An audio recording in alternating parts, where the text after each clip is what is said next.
Hi, good evening, everyone. Welcome to the Princeton University Admission Office Google Hangout. We are broadcasting live from our office on the Princeton campus. My name is Alex Buston, class of '08, and also an assistant dean of admission. My name is Estella Diaz. I am class of 2014, so I just graduated. You can see it on my proud shirt here. So yeah, I don't have a shirt, but I do have my class of '08 mug as well. So we've got our apparel going on here. So we're here to talk to you about really answering your questions about admission, absolutely, because that's what we do now. We're currently both full-time members of the admission office, but as you can see, and as we said, we're also both alumni. So some of you are applying coming up this month or this coming month, or for the regular decision deadlines as well. Some of you are in the college search process and maybe have questions just about campus life, about academics, non-academics, and so forth. So we're going to answer those questions too, drawing from our own experiences and experiences that students are having on campus. So you can type in questions. You can also upvote them as well. We've already got some coming through. We, as I said, are broadcasting live, but this is also going to be archived on the Princeton University official YouTube channel, so you can refer other people to it later and so forth, or watch it again or whatever, and click on questions, and I'll take you to when we answer those particular parts. So we're not going to have time for everything as much as we'd like to, but we'll try to get to all the questions and the ones that are most popular and which are coming through right now. All right, so we'll actually just go ahead and begin by answering Nicole's question.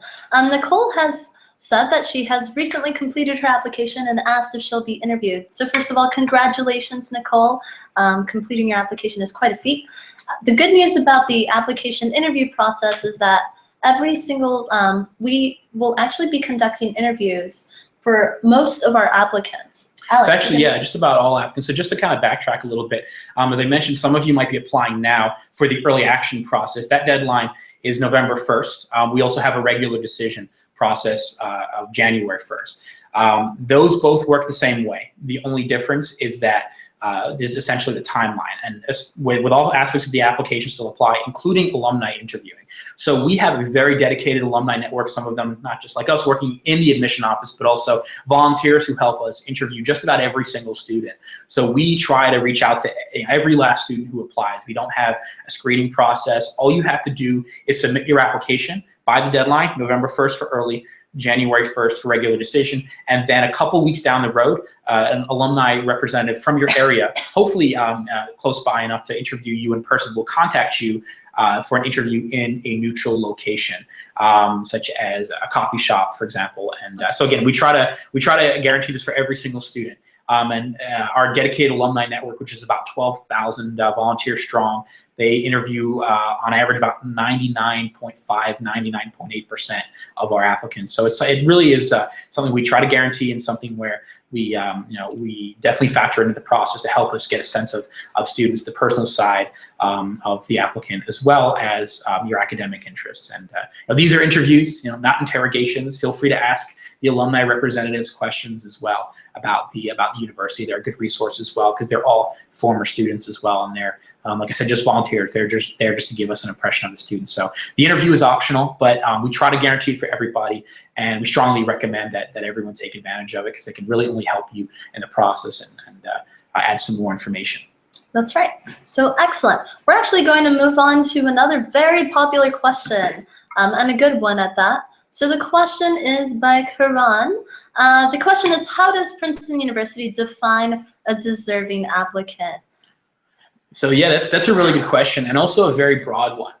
So there are so many different things that we look at in the application process and what we look for in our applicants, but just very broadly define a deserving applicant, I would say it's a student, any student who, in their setting, whatever their context might be, has taken advantage of the opportunities, not just academically. And I think it's definitely a good conception is that we are looking for academic excellence, and that's definitely true. But again, keep in mind that for the Princeton experience and the college experience in general is much more than academic. So we look to see that students are taking advantage of all the opportunities outside the classroom that they have.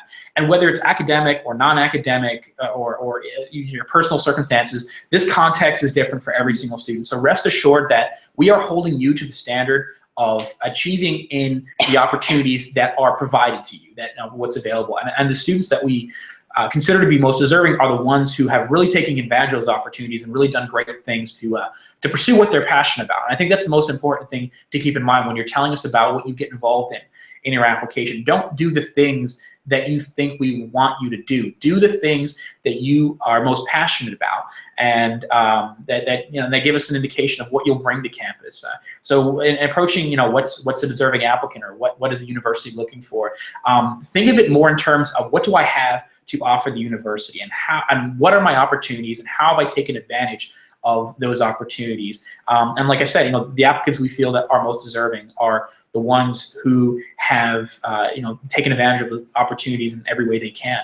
I think I definitely will mention, and I think you're all very well aware, it's well documented that it is a selective process. So there are many, many more very deserving students who do very well at Princeton than we can admit. So for the students that we don't admit, it's not us telling them that they're not qualified, that they're not deserving. It's just a question of a very high number of great applicants, and we do have to choose a small number of them based on being the small community that we are. So it's a very broad question, I think a good one, and there's so many different ways to answer that, but that's really the best broad answer I can provide for that. Excellent. And actually, I'll go ahead and answer this next question by Lindsay Cooper that also has to do with the application. And the question is, in terms of the different components of the application, if we're weighing anything, or if we're weighing things the same, you can rest assured that we actually don't have this type of weighing system when we're reading the application, right? We're looking at it, it's a very holistic and thorough review process, but we do spend a lot of time reviewing the transcript. Would you agree, Alex? Absolutely, yeah. I mean, and as I said, academics, this isn't a rigorous academic institution, so we are looking for students to be very, not just qualified, but passionate academically, and show an intellectual interest. But what this looks like can vary, not just in the tangible aspects that we have, like your scores and your grades, but also what you do, and like I said, as I was saying earlier, how you take advantage of those opportunities. But no individual piece is by itself weighted more heavily than another, and no decisions are made by one part of the application versus another. Every application is reviewed cover to cover, by members of our staff like me and Estella, in many cases more than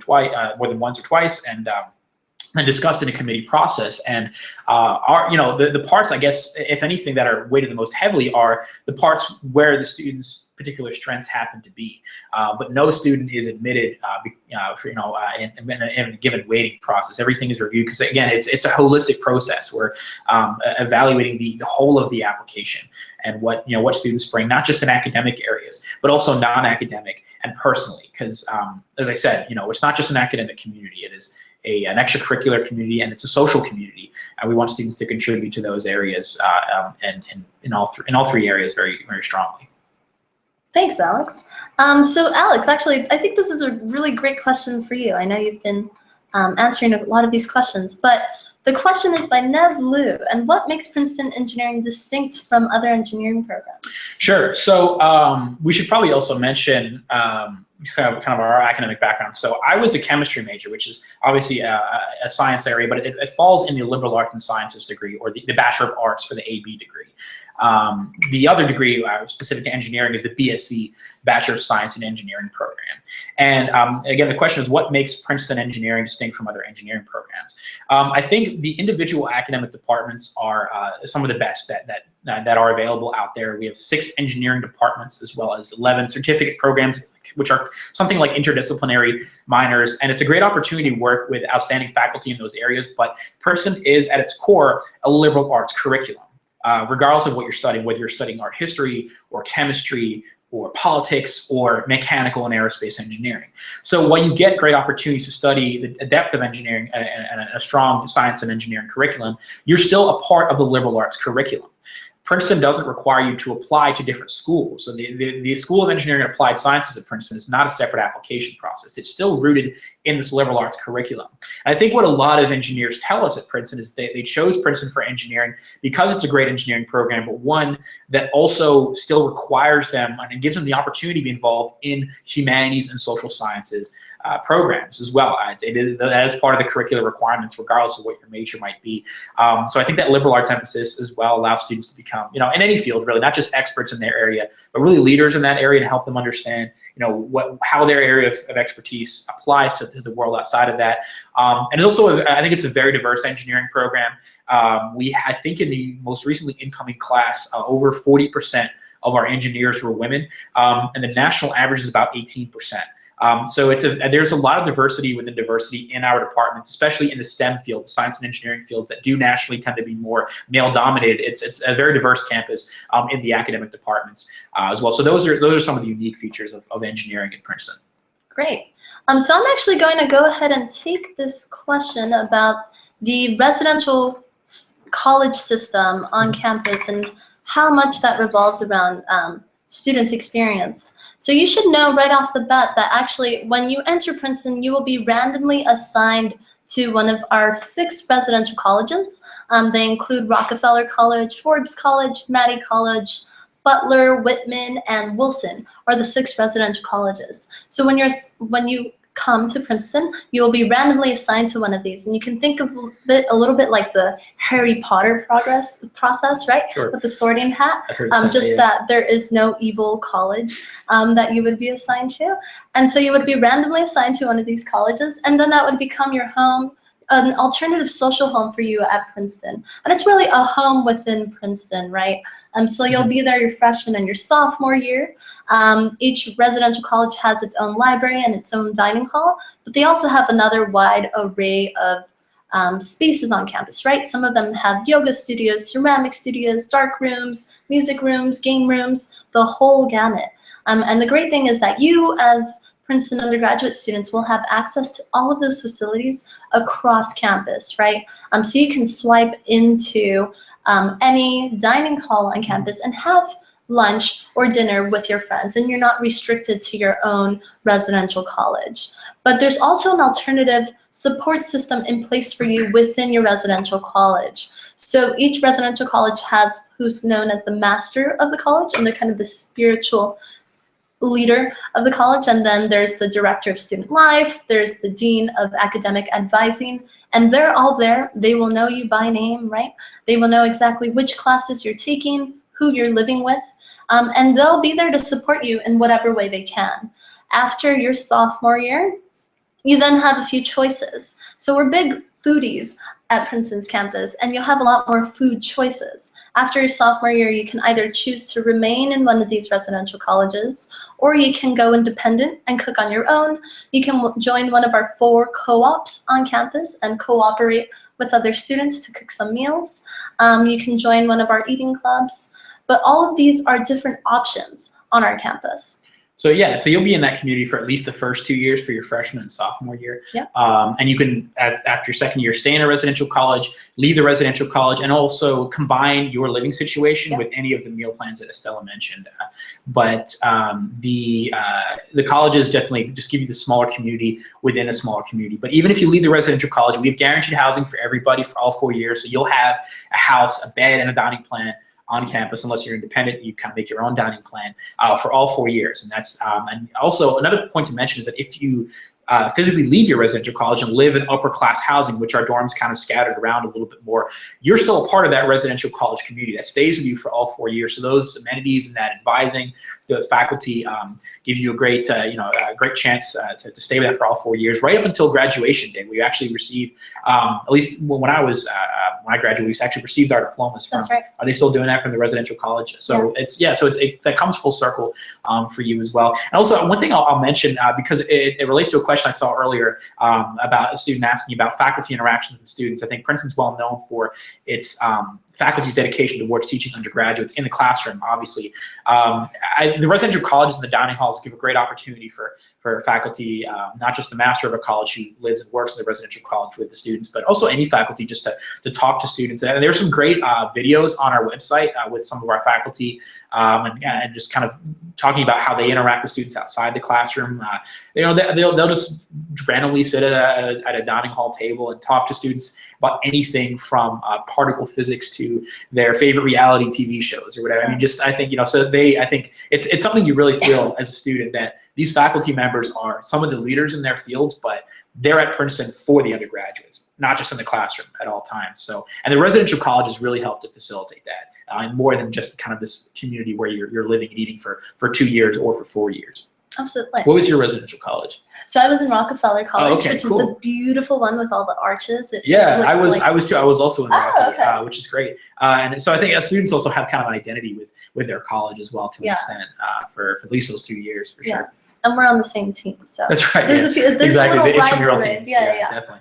Going on. So we're actually going to go ahead and answer these two questions that I think are similar together. So the first question is, how does Princeton look at submitting supplemental letters of recommendation and whether they're encouraged? And then the second question that we'll address when talking about the same answer is, in terms of attaching a resume, what that looks like, right? So first, we'll talk about the supplemental letters of recommendation and whether they're encouraged.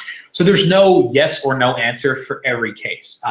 The question, and this is a good question because different admission offices will have different policies. They'll say you can submit one letter, you can submit as many as you want. We don't have a limit on how many you can send. But that being said, more is not necessarily better here. Don't submit more letters just to do it, or just to have more volume, or have more teachers or more people you know write on your behalf. I think what you should, whether supplemental letters or any other supplementary information, the approach you should be taking is this a piece of my application that's really going to add something that's not really visible elsewhere? I'll give you an example. So we require essentially 3 letters of recommendation. One will come from your guidance counselor or your principal or whoever's submitting your transcript with your application.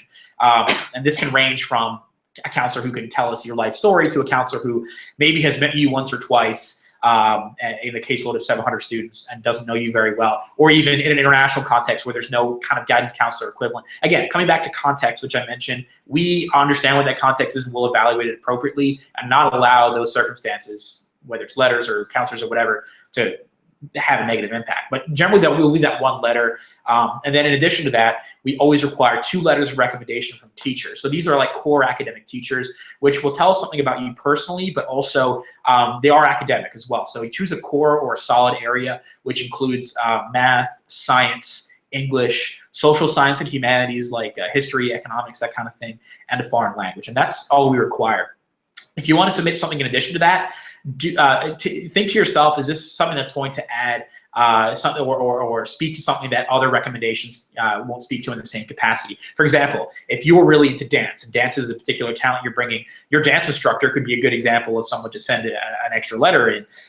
Excuse me, because they can speak to your talents in a way that others can't, for example, or former employer as well. But I can tell you the vast majority of applicants that I've seen in my six years or so here only submit the minimum because they feel that's all we need. And those applications are not by themselves better or worse than applications with additional recs. But if you are submitting more information, I always say we're going to read everything you send us, but keep in mind, we're going to read everything you send us. So make sure that it's worth understanding and reading, and that it is going to add information, especially because after 4 or 5 letters about the same person, there's really only so much you can say. We're not usually getting more information. So definitely keep it reasonable and choose supplemental letters on the context of, is this going to add something that's not going to be seen elsewhere in my application?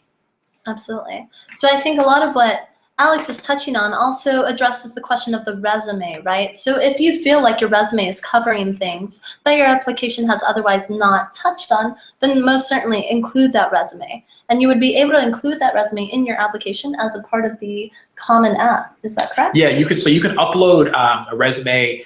Sometimes students will include maybe a research abstract if you think that's relevant in a section of the Common application.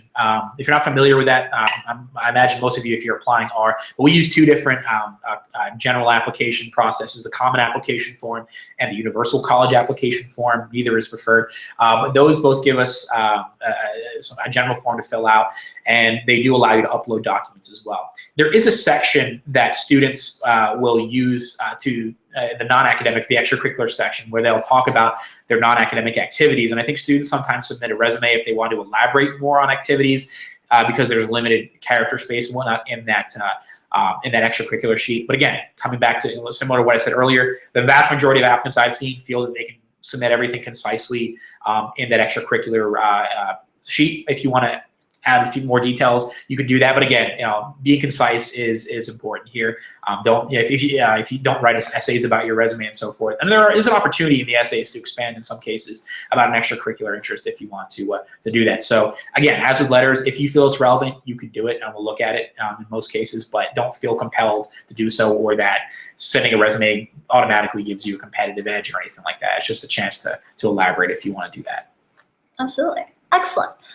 So we'll actually go ahead and address this question by Monique Mazer, who has asked how many students are admitted typically in regular decision versus early action. And we can go ahead and say that there's actually no advantage to applying either early or regular. It's the same process.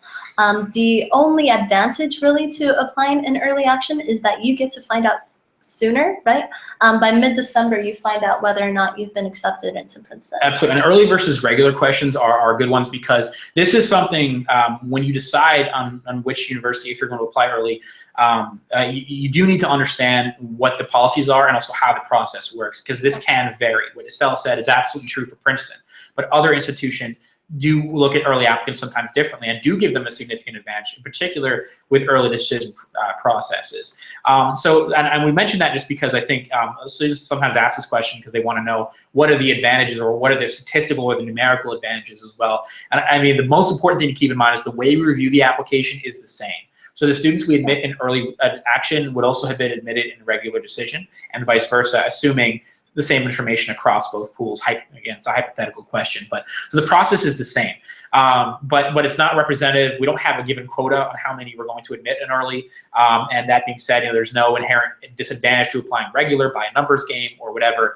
But in the last few years, we've had 3 years of early action. We've admitted around 700 or so in early action. A couple years, 1 year was a little bit below that, one was above. Again, we admit the students as they are, and the rest of them, about 2,000 or so total, are admitted in regular decision. So those are generally the numbers. Those statistics are published. But I think, as with anything, statistics, whether it's numbers of admitted students or kind of what the ranges are in academic credentials, don't get too tied to those in terms of evaluating your own chances, because again, everything is evaluated in a given context of where students come from and how those numbers apply to them and how accurately they tell us about the individual student. And as we said right at the beginning, some of you who tuned in late might not have seen it. We were talking about this holistic process, and the holistic process evaluates so many more factors that are qualitative than quantitative. And things, the things in your testing and your grades don't tell us everything that we need to know. So don't allow statistics, whether it's applicant numbers or ranges or whatever, dictate this kind of game, a formulaic game of what are my chances of admission, because that's not how we approach the process. And like I said, there's really nothing formulaic about what we do in the admission office. Thanks. So Daniela Dennis has asked an excellent question. Is Princeton need blind and affordable to families? I love talking about Princeton's financial aid because it's truly extraordinary. Our process as admission officers is need blind. And what that means is that we will review your application without regard to your financial circumstances. We're in a very fortunate position, actually, to be able to offer the same financial aid for international students or domestic students. Yep. So we're offering financial aid regardless of citizenship status. And our financial aid is actually completely given on the basis of need. Right, so it's need-based aid, and we are committed to meeting 100% of demonstrated need. What that means is that the financial aid office will look at your family's circumstances, at your family's situation, and they will give the money that they think is appropriate to cover 100% of your family's demonstrated need. It's truly a spectacular program. On our website, you can see some statistics about this, right? But just one number for you, for instance, is that for the families that are applying with an average income of $0 to $60,000, their average grant they are receiving for the class of 2018, which is our current freshman class, is $55,500, and that is covering full tuition, room, and board. And it's incredibly generous, right? So across all of the different branches of the income brackets, up to 100% of the families that applied for aid that are making up to $180,000 in a given year qualified for some form of financial aid. And even at that income bracket, they're receiving somewhere at about $32,000 is the average grant for that family's income. So across the board, incredibly, incredibly generous. And I would encourage you all to go on our financial aid website. We have what's called the online estimator.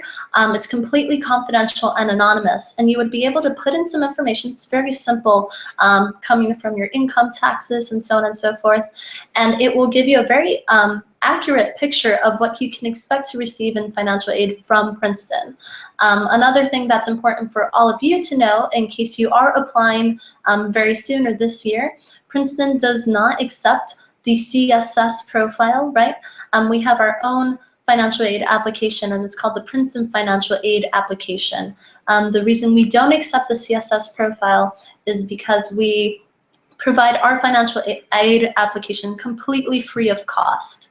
So again, it's a very fortunate and generous program that we have here. Yeah, and one more thing I'll add to that is that is an entirely no loan program. Absolutely. So every dime of financial aid you receive from Princeton is grant money. You never have to pay that back. So students graduate virtually debt free. But as I was saying, it is one of the strongest and most generous, if not the most so, in the world in terms of the resources we have. We're committed to not allowing students' financial situation to be an obstacle in their ability to attend the university, because we will guarantee 100% of that demonstrated need. Whatever the gap is between what you can afford and what the cost of Princeton is, we'll guarantee to meet that. And again, very importantly to stress, I think it puts us in very rare company to be no loan, entirely need-based, meeting 100% need, and need blind for all students, domestic or international. I think we're one of 6 universities that applies need blind to international students as well.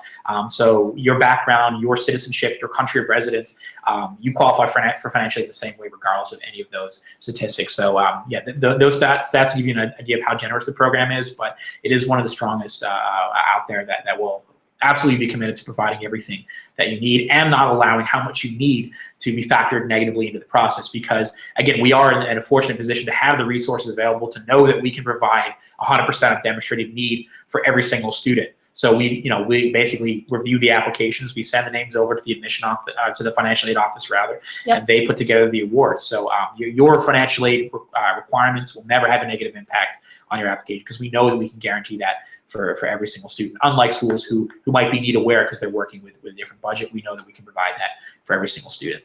Excellent. So Alex, here's a good question for you, and it's our most popular question so far. After 6 years of reading applications, right, we have Kut and Manu right now asking what makes an essay stand out, right? So you've been reading these applications for 6 years, spending all those months. What makes an essay stand out? Yeah, so just to let the essays on the application, there are 2. There's one on the general form, which is either the Common App or the Universal College App, and then also one on the Princeton Supplement. As far as essays go, they are important because this is the part of the application that really tells us about you, the individual, not just you, the student, and what grades you get, or you, the athlete or musician or whatever you do in your extracurricular time, but really you, the person. And that's what we're looking for in this individual essay. There are essays that stand out for good reasons. There are also essays that stand out for not so good reasons. And I think the most important thing to keep in mind here is not to overthink the essay as kind of a make or break. I mean, it does tell us things we need to know about you, and it helps us kind of get a picture of you in your own voice. And I think as long as you're telling us about you and really giving us a sense of whether it's your context or something you're passionate about, you're off in the right direction. If you're not telling us about you in your own voice, and a really good test for this, when you've written an essay, read it over and think to yourself, could I take my name off this essay and leave it for someone who knows me to find it? Would they be able to identify me writing about myself in my own voice just by reading the essay? And if the answer is yes, then you know you've written a good essay that really tells us about who you are. So there's no one thing about an essay that makes it stand out, but I think the ones that are not helpful to us, or the ones that aren't our students not telling us about themselves, or telling us about something they don't think that doesn't represent what their interests are. We're reading these essays to get a sense of who you are. and what your background is. Everyone has their own story to tell. So I think definitely proofreading is important as well. It gives us a sense that you've spent some time in these essays. I think make sure you're uploading the right essay for the right college, obviously, because I know you're writing a lot of them as well.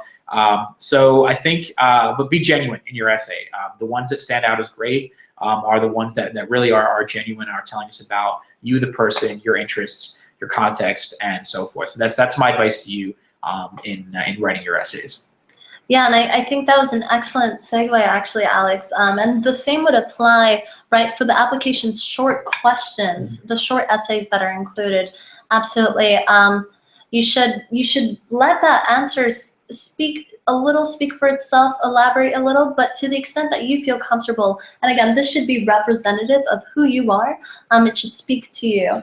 Sure. So I'm not sure if this, so there are two parts in the application that this could be referring to. So there is a short answer where we ask students to elaborate on their favorite extracurricular activity or work experience. And that's usually a few sentences long. That's on the Princeton Supplemental, the member page, or sometimes it used to be or still is on the Universal College application form. There is another section, a detail section, where we ask students just to kind of list what their favorite book is, or their favorite movie, favorite website, or whatever. If that's what the question refers to, then I think you could do whatever you want. I think most students just list what their favorites are, and that kind of helps us get a sense of their interest. And some students will say, Facebook is my favorite website, but here's why.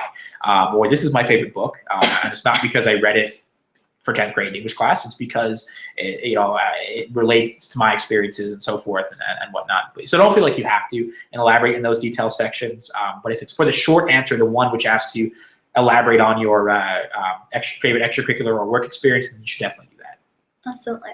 So I'm going to go ahead and take this question by Monique Mazer, who asked about what research opportunities are available to engineering undergraduates, and I'll talk about engineering opportunities more widely available at our university. We are very unique amongst our peer institutions. We say this time and time again. We are a major research university with the heart and soul of a liberal arts college. What that means is that you will not be an anonymous face on our campus. You have an incredible amount of resources and research opportunities available to you the minute you get on campus. That starts with our freshman seminars that are available to you. There are over 75 freshman seminars available every year. You can take a class with President Christopher Eisgruber on constitutional law, if that's what you're really fascinated in, right? There's a freshman seminar on Japanese monsters and ghosts. And so you're in these freshman seminars, intimate classes, absolutely no more than 15 students and a Princeton professor. And this gives you an opportunity to meet professors very early on. We have Paul Krugman or other notable economists who are actually teaching Econ 101, right? These are professors who are here at Princeton. They're teaching faculty, but they're at Princeton because they want to work with undergraduates. Another one I just thought of, Manjul Bhargava, who's the 2014 Fields Medal Award winner. He's also a Princeton graduate alum, class of 01. He's teaching a freshman seminar as well, so another one to throw in there. Yeah, so again, at every point during your Princeton experience, you'll have opportunity to do research, right? Not only will you have the opportunity to do research, but you'll actually have to do research. So one thing that is unique about Princeton is that we require all of our students to produce what's known as the senior thesis, right? So the senior thesis is on average 80 to 120 pages, and that depends on your major or your department. But this is an independent research project on a topic of your choice, and you're working with the faculty advisor all year. And what's beautiful about it is at the end of the year, you'll have this beautiful leather-bound book that actually goes into Princeton's library.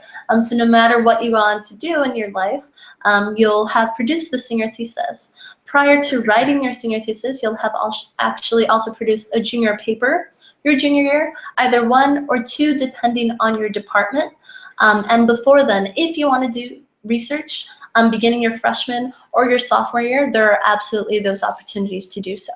Yeah, and a lot of students will say that Princeton was the best fit for them because of that senior thesis requirement, because it's a guaranteed opportunity. It's a mandatory part of the curriculum. So every single student, whether you're an engineer or an English major or a sociology major or a politics major or whatever, you get that opportunity. And even beyond that average length, we've had students who write shorter theses, programming, code, and computer science. I think we had a student who is a visual arts major who wrote 1-page application total for her thesis because she was painting between 30 and 40 canvas paintings. With respect to engineering, I had a classmate in the aerospace engineering department who built a jet engine for his senior thesis before working for Boeing in Seattle after graduation. So it's a lot of things you can do with that thesis, and which happens during your senior year as well as during your junior year to an extent when you're working with the junior independent work. Because so much of the second half of your experience is dedicated towards research, not all students seek it out the first 2 years, but it's definitely possible. And so with respect to engineering, as you asked, these are usually the usual suspects who will get involved in research at that time. There's no mandatory research part of the curriculum in your first or second year. Even the freshman seminars are optional. But a lot of students, usually engineers, will spend sometimes a summer on campus between freshman and sophomore year in the engineering quadrangle or the E-Quad, conducting research with professors. But this is more optional, and I think a lot of students kind of focus on research in the latter 2 years. But so because kind of broadly, it's something that everyone does, but engineers and science majors are the more common students who will get involved in research their first 2 years. So if you want to get started in research right away from your first day on campus, there are those opportunities, absolutely, whether you're an engineer or any other department.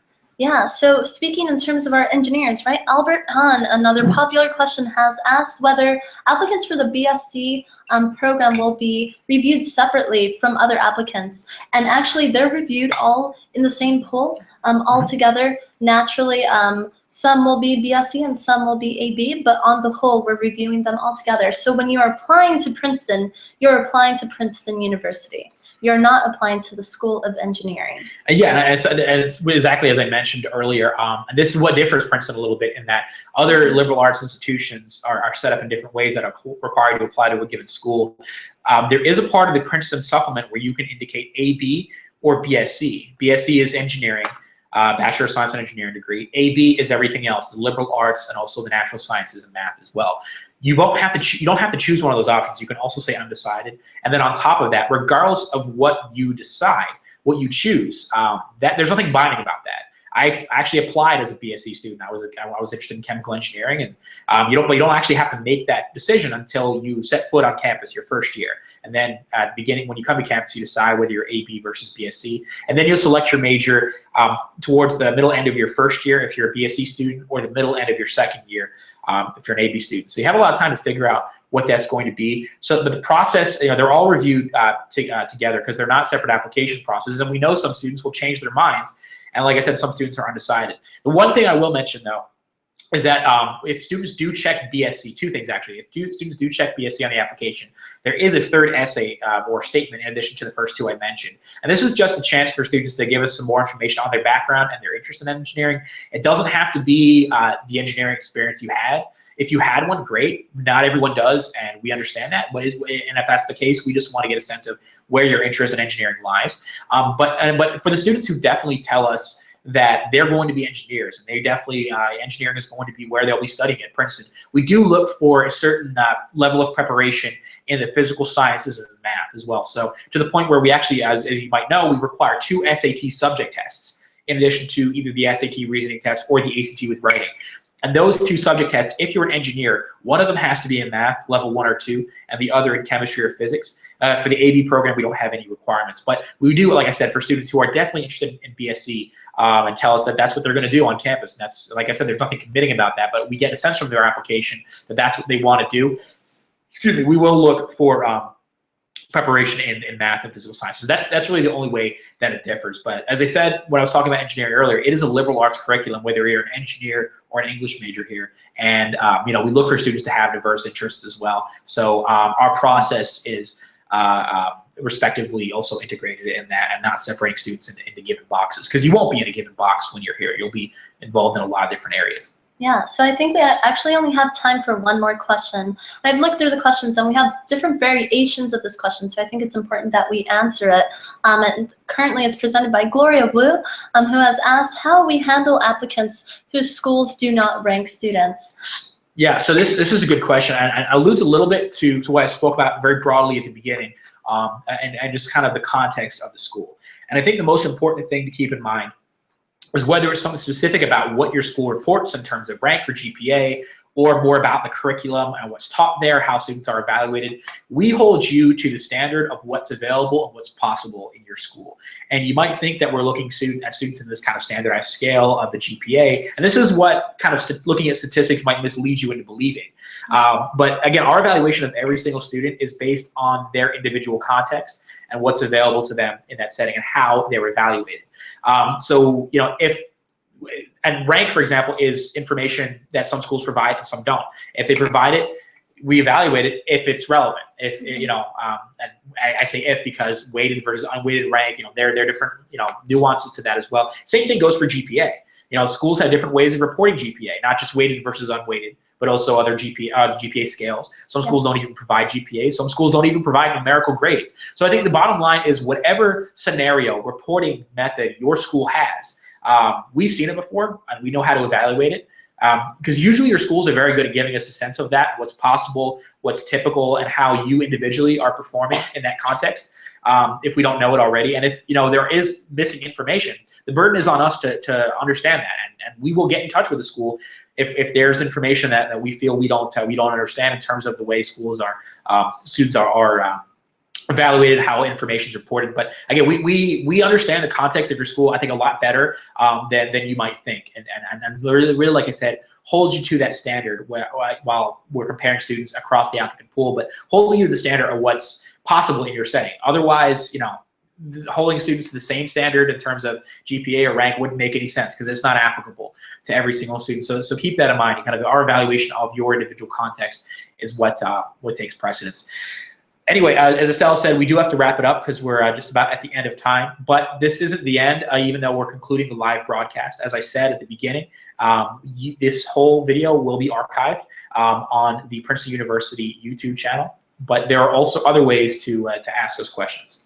That's right. So ways you can stay connected, right? So we are two Princeton alums who are also admission officers here, but you can actually go on our website and we have a student blog called Speaking of Princeton, where several current students are actually talking about their experiences, what it's like to go through midterms on campus, or maybe some specific extracurriculars that they're involved in. So we really suggest and encourage you to go online and take a look at those student blogs.